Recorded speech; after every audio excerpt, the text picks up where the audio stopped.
Maria Cullimore here.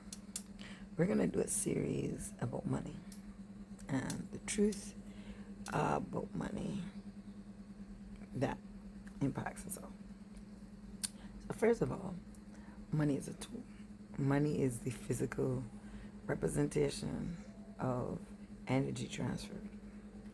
And we know this because right now we are using no money, no physical cash, and we're still getting the transfer done.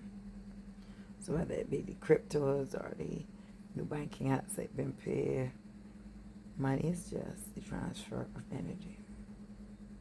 The problem is if you don't know that, you actually think of yourself as rich or poor based on the bill system, the actual tangible cash, or the records your bank holds. And so first I want you to understand that it has a lot to do with your mentality to money. If you think you don't deserve it, it's not in your world. If you think you deserve it, lots of it's in your world. Hence why these people think they deserve it. And the problem is they think they deserve it so much more than us. They are multimillionaires and billionaires and trillionaires. And I know we think that it's causing a lean.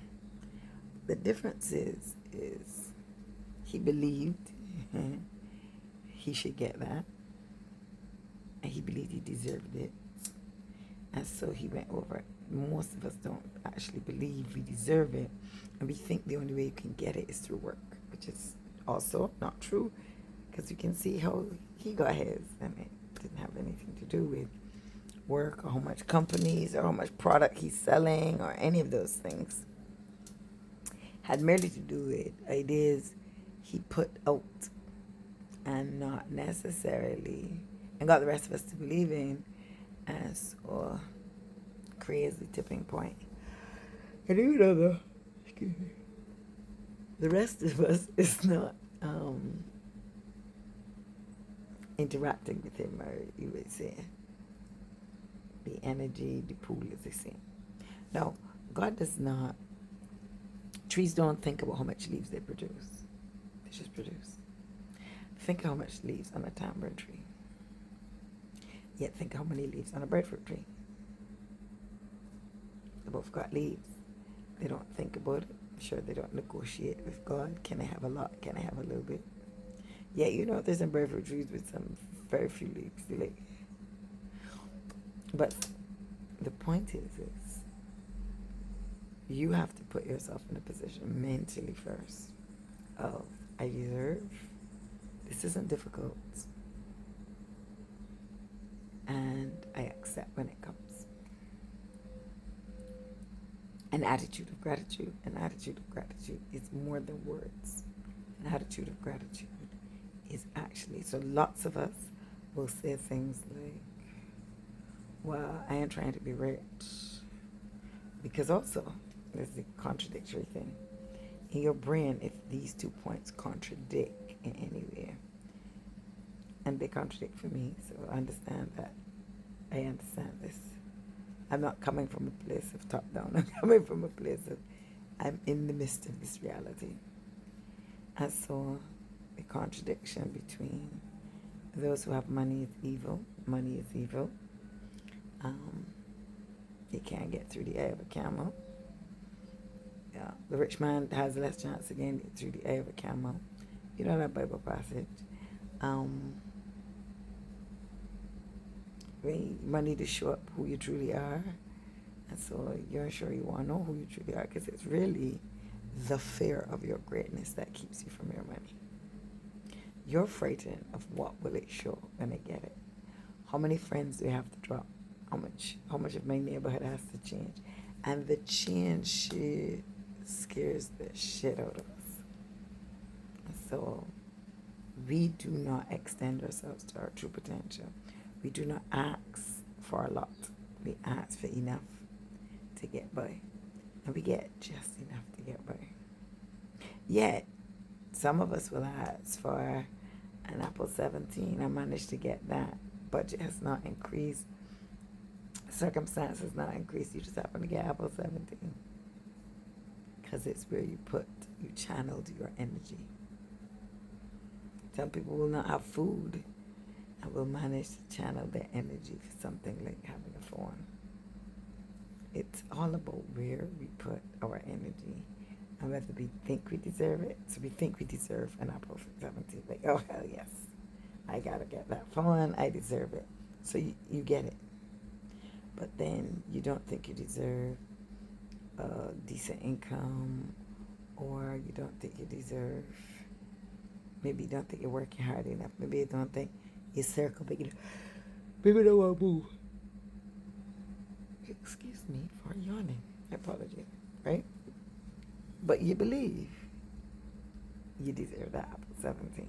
I'm just saying this so you understand that money is very mental. And so you're comfortable with asking for some things, but other things you don't. And other circumstances you don't. And this is not you have to be criminal or sell parts of your body or sell other parts of your body. This is none of those things. This is about, do I actually believe I deserve? And let me just say, my color. This is new to y'all. Money is new to you. You have come out of slavery. You have been out of slavery. Then there was religion.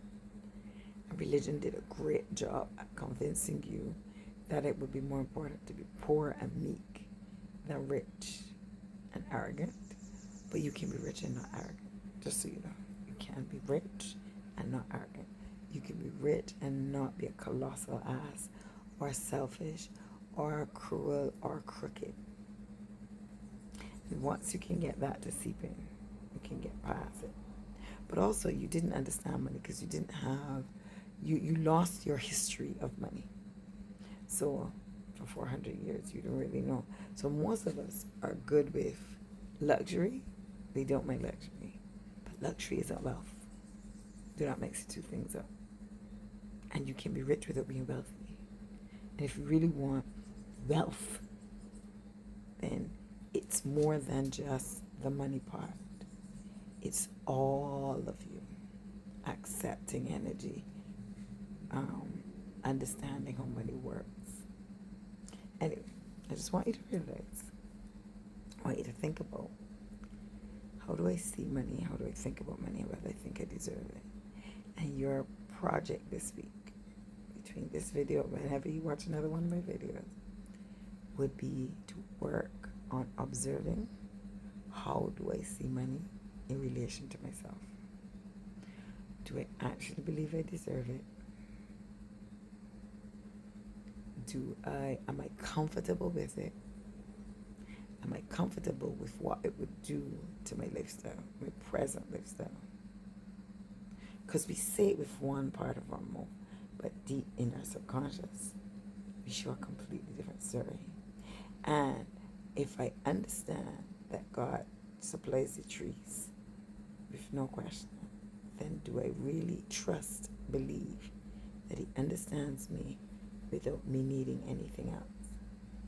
I think even the concept of worthiness confuses us, and as a result, because we believe in worthiness, we don't actually believe we are worthy of, because we relate work and money together. And they're not, they're separate issues. Absolutely separate issues. So you don't need to be worthy and work hard to get money. You just need to know that being born makes you worthy, not how much you work. Anyway, you have a lot to think about this week. Wishing you luck and hoping you understand your working and your mindset of your money. Have a fantastic day.